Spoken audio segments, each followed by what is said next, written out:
এতদিন আমরা দেখছিলাম সোশ্যাল মিডিয়া সহ ইউটিউব, ফেসবুক সহ বিভিন্ন জায়গায় একটা শ্রেণীগোষ্ঠী এই সরকারকে 5 বছর ক্ষমতায় রাখার জন্য এক ধরনের আওয়াজ তুলেছিল। আজকে আমরা দেখলাম স্বয়ং একজন উপদেষ্টা, স্বরাষ্ট্র উপদেষ্টা জাহাঙ্গীর আলম বললেন যে মানুষ বলছে তাদেরকে 5 বছর ক্ষমতায় রাখতে।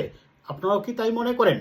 নাকি এই গোষ্ঠীটাই এতদিন থেকে অনলাইন এবং ফেসবুক, এই ইউটিউব সহ বিভিন্ন জায়গায় জরিপ চালিয়ে যখন জনগণের কাছ থেকে ভালো সাড়া পাচ্ছিল না, কিংবা রাজনৈতিক দলগুলোর কাছ থেকে কোনো ধরনের যৌক্তিক সমর্থন আদায় করতে পারছিল না, তারাই পরিকল্পিতভাবে উপদেষ্টাদের দ্বারা এই কথাগুলো বলানোর চেষ্টা করতেছে কিনা?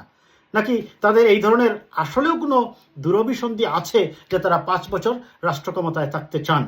যদি এরকম হয়ে থাকে তাহলে আপনারা কি মনে করেন? আপনাদের অপিনিয়ন কি? যদি সরকার 5 বছর ক্ষমতায় থাকে দেশের জন্য কি ভালো হবে? এই সরকার কি 5 বছর ক্ষমতায় থাকতে পারবে? বা সরকারের কি এই ধরনের কোনো কর্ম পরিকল্পনা আছে কিনা 5 বছর ক্ষমতায় থেকে সংস্কার পরিচালনা করা এবং নির্বাচনকে বিলম্বিত করা? আপনাদের কি মনে হয়?